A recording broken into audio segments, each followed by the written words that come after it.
Cerita soal proses evakuasi kecelakaan kereta api di Stasiun Bekasi Timur, kita sudah bergabung dengan Direktur Operasi Basarnas, Laksma TNI Bramantio. Selamat siang, Pak Bramantio. Terima kasih sudah bergabung bersama Kompas TV, Bapak. Selamat siang, Mas Reza, Ya, dengan Pak. Direktur Operasi Basarnas Laksamana Bramantio. Ya, Bapak boleh diceritakan ke Pak seperti apa sebenarnya kronologi awal saat Basarnas pertama kali menerima laporan kecelakaan antara kereta Argo Bromo Anggrek dan juga KRL, Pak. Terima kasih. Jadi ketika itu malam hari Selasa, kalau tidak salah ya, mungkin kejadian sekitar pukul 20.57, kemudian kami dari Basarnas Command Center menerima informasi sekitar 5 menit setelah itu, kemudian kami langsung menggerakkan, ada posar kami yang berada di Bekasi, kebetulan kami kirim sekitar 12 personel untuk langsung merapat ke lokasi kejadian. Jadi kurang lebih 20 menit setelah menerima laporan itu, kira-kira pukul 21.20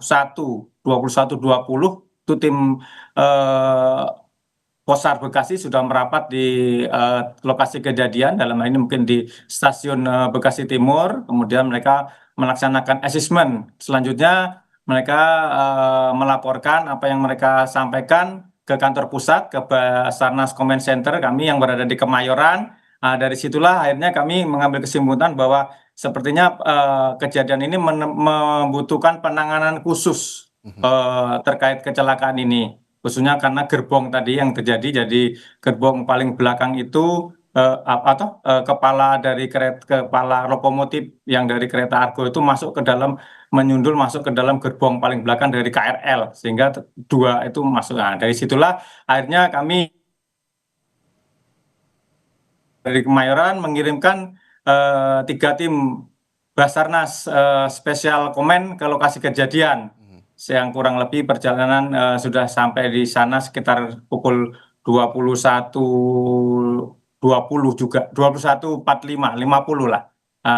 Yang didahului tadi oleh tim dari sini sudah berada di tempat. Nah, ini disitulah kami mulai melaksanakan kegiatan, kemudian melihatkan ke tempat, dan disitulah dari gerbong itu ternyata setelah kami observasi masih ada 5 korban eh, wanita yang menurut kami harus segera kami selamatkan karena mereka 5 ini masih dalam kondisi hidup, demikian, Mhm. Mas. Nah, ketika mengevakuasi 5 korban itu yang kondisinya masih hidup seperti Bapak ceritakan tadi, apa memang menjadi kesulitan dan butuh waktu berapa lama sebenarnya Pak pada saat melakukan evakuasi itu?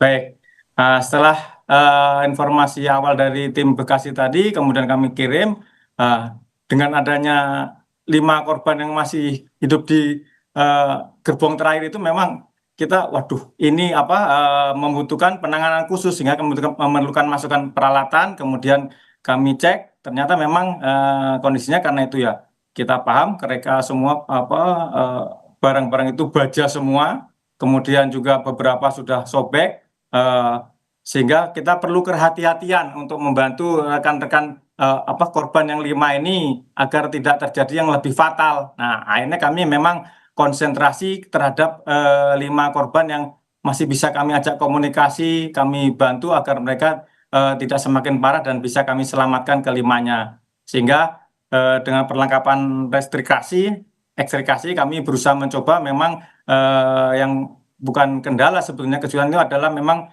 harus menghadapi plat-plat baja tebal dari gerbong. Di samping juga beberapa plat itu sudah ada yang sudah sobek, khususnya mungkin dari plat dinding samping, kemudian juga dari atap dan dari bawah, dari dasar lantai lantai gerbong itu yang menusuk ke sisi-sisi lain. Nah, beberapa korban ini memang terjepit di situ, dan ada yang juga tertindih oleh rekannya yang sudah meninggal yang di atasnya, termasuk jempitan dari atas. Nah, ini yang membutuhkan kehati-hatian di situ. Nah, termasuk mungkin plat-plat baja yang agak berat tadi harus kami sobek berhati-hati, karena kita juga kan tidak mungkin menggunakan alat las atau segala macam karena akan lebih berisiko. Sehingga termasuk mungkin ada pertanyaan, kenapa gerbongnya lokomotif tidak langsung ditarik saja. Nah, Semat ada berpikiran seperti itu, seperti mungkin kemarin sudah kami setelah disampaikan juga oleh Kepala Basarnas,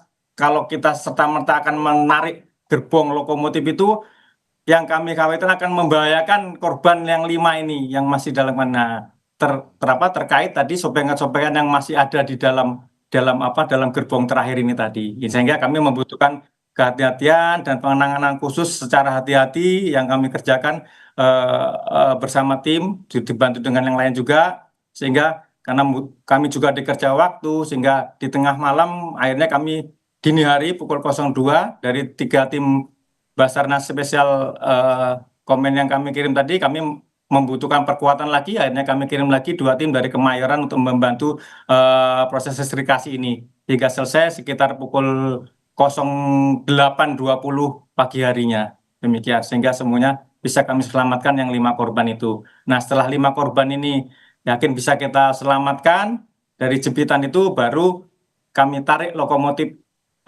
yang menghimpit tadi yang dari depan itu, kami dibantu oleh rekan-rekan teknisi atau tim teknik dari PT KAI untuk menarik itu secara perlahan-lahan. Nariknya pun harus berhati-hati, kami takut sobekan-sobekan yang ada justru akan membahayakan korban yang masih ada di dalam gerbong belakang. Mungkin demikian. Ya, Pak Bramantio, ini gambar evakuasi dari yang dilakukan oleh tim Basarnas viral di media sosial. Banyak sekali bertebaran di media sosial bagaimana Basarnas mengevakuasi para korban kecelakaan kereta api di Bekasi Timur. Lalu yang juga memang menjadi momen yang sangat membekas bagi tim penyelamat dalam kejadian ini, adakah Pak yang diceritakan ke Bapak dari tim Basarnas seperti apa yang dialami oleh teman-teman Basarnas di sana?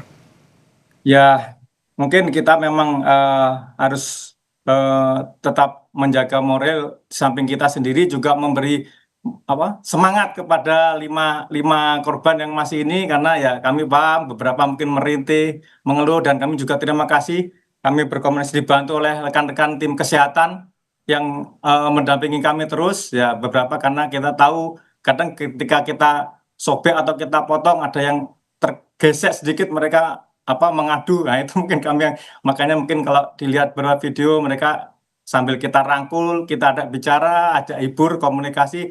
Dan kalau yang kebetulan ada keluarga, kalau tidak salah itu kemarin ada orang tuanya, Mbak siapa itu, akhirnya kita minta bantuan juga untuk bapaknya membantu menghibur, karena ya dengan kegiatan yang kita lakukan di situ dengan kehati-hatian dan membutuhkan ini, kami yakin mereka juga pasti dari dampak apa yang kita kerjakan dari ruangan ini mungkin ada rasa sakit atau apa, karena berakhirnya kami minta bantuan juga beberapa tim medis untuk membantu sambil menghibur mereka, demikian itu yang. Nah, mungkin kita lihat di gambar sampai kita ajak bicara, kita hibur sambil ya menghibur mereka agar tetap bisa bertahan dan bersabar, karena mungkin kami membutuhkan kehati-hatian untuk membuka jepitan-jepitan atau plat-plat material yang menghibit badan-badan, khususnya kaki, utamanya kaki mereka, sama ada tangan, kemarin 2 tangan mereka terhibit di situ, kejepit, demikian itu Mas. Jadi perlu juga komunikasi dengan